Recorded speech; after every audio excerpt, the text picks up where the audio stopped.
Assalamualaikum warahmatullahi wabarakatuh. Lur, kembali lagi bersama channel reviewer amatir. Kembali ke laptop. Ini bukan laptop ya lur, komputer lur. Sorry lur. Oke, kembali ke topik. Ya, topik siapa ya lur ya? Topik Safalas apa topik Hidayat. Oke, ya, pada kesempatan kali ini saya akan memberikan tips ya lur ya. Ini saya mendapatkan konsumen keluhannya HP-nya rusak, LCD-nya ya lur. Saya awalnya ditelepon, dikabarin.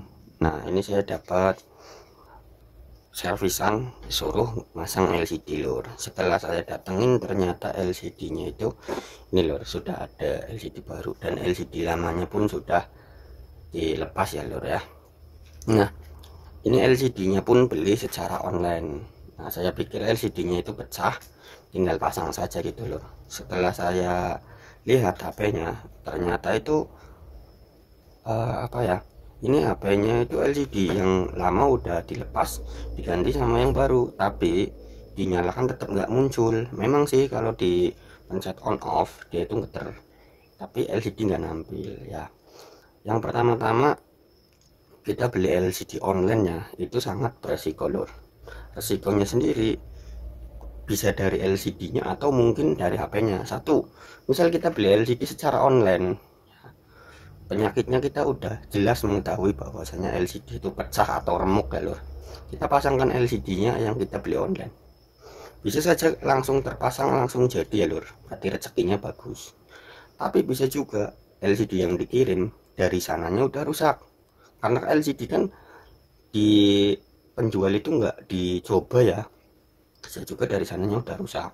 Kalau enggak, memang dari pengirimannya kurang safety sehingga LCD itu rusak, atau kadang kan paket itu dibanting semacam itu ya, dilempar ya, jadi menyebabkan LCD rusak. Oke lur, itu kalau kita udah pasti LCD-nya rangi rusak lur. Tapi ada kemungkinan kedua, yaitu di saat kita beli LCD. Nah, kasusnya HP ini itu bukan pecah atau remuk, tapi HP ini kecemplung air lur. Jadi kan otomatis LCD mati. Nah, penyakit yang kedua adalah pada mesinnya lur. Bisa juga mesinnya yang bermasalah dan akhirnya LCD-nya juga mati. Malah bisa jadi LCD-nya, nah bisa jadi dari mesinnya saja yang rusak lur, tapi orang ini langsung mengidentifikasi bahwasanya LCD-nya, padahal LCD itu ada semacam driver, IC lampu segala macam. Memang sih kelihatannya LCD-nya mati, tapi setelah ditelusuri ternyata IC lampunya saja lor. Nah, inilah permasalahan yang terjadi di HP ini. Dibelikan LCD baru tetap dia nggak nampil ya. Dan setelah saya coba ganti dengan LCD yang lain, biasanya kalau mekanik itu beli LCD itu menghindari beli online loh. Nah, mending ke toko. Memang selisih harganya ada selisih harga, tapi lebih aman loh. Di saat kita pasang coba ternyata nggak bisa, nah itu kita nggak perlu beli loh, kita cukup kembalikan, itu nggak masalah. Kemarin sempat saya cobakan LCD yang baru di tempat saya biasa kulakan LCD ya, saya coba tetap nggak nyala, sama sekali nggak nyala.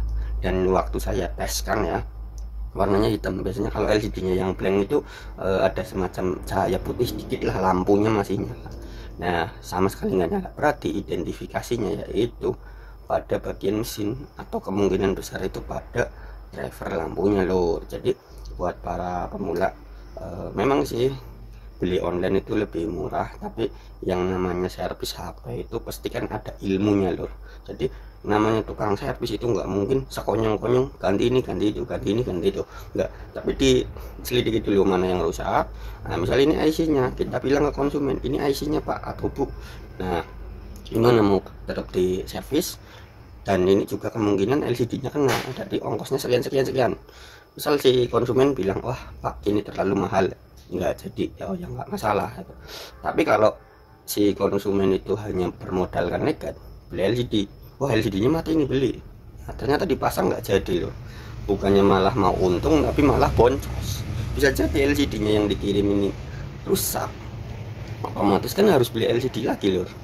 Nah malah nambah biaya juga lur. Nah itulah kurangan dan kelebihan beli LED secara online. Memang sih konsumen memang bisa bongkar sendiri gitu ya, tapi kan apakah bisa mengidentifikasi kerusakannya lur, misal dari IC-nya atau apa, kita kan mengidentifikasi dulu. Kalau hanya sekedar beli LCD terus pasang, rata-rata juga banyak yang bisa lur, tapi mengidentifikasi kerusakannya yang ya lumayan lah. Makanya itu ada tukang servis HP.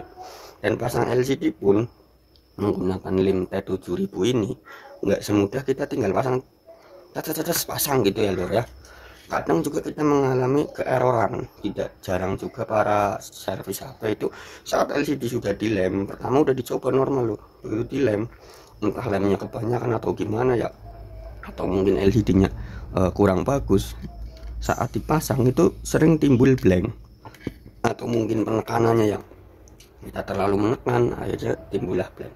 Itulah loh kalau kesah seputar beli LCD secara online loh. Jadi buat sedulur semua yang ingin beli online, nah dipertimbangkan dulu, dinanyakan dulu ke tukang servis gimana lur baiknya, supaya nggak boncos ya lur ya.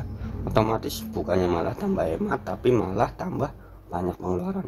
Oke lur, sekian dari saya tips tentang servis HP ya, semoga bisa edukasi, bermanfaat juga buat sedulur semua tentunya yang masih pemula. Kalau yang pro tukang servis sih saya menyerah ya lur ya, mungkin ilmunya lebih tinggi. Ini teruntuk yang masih pemula aja. Tetap berhati-hati kalau mau beli LCD online atau ada kerusakan di saat kita belum sampai, istilahnya ilmunya belum sampai, kita bisa tanyakan dulu ke yang ilmunya lebih tinggi lah gitu lur, jadi supaya nggak boncos ya lur ya. Oke lur, sekian video saya, tetap saksikan channel reviewer amatir, jangan lupa di like, komen, dan share, tentunya juga di subscribe, minta bantuannya juga lur biar channel ini semakin berkembang. Oke, wassalamualaikum warahmatullahi wabarakatuh.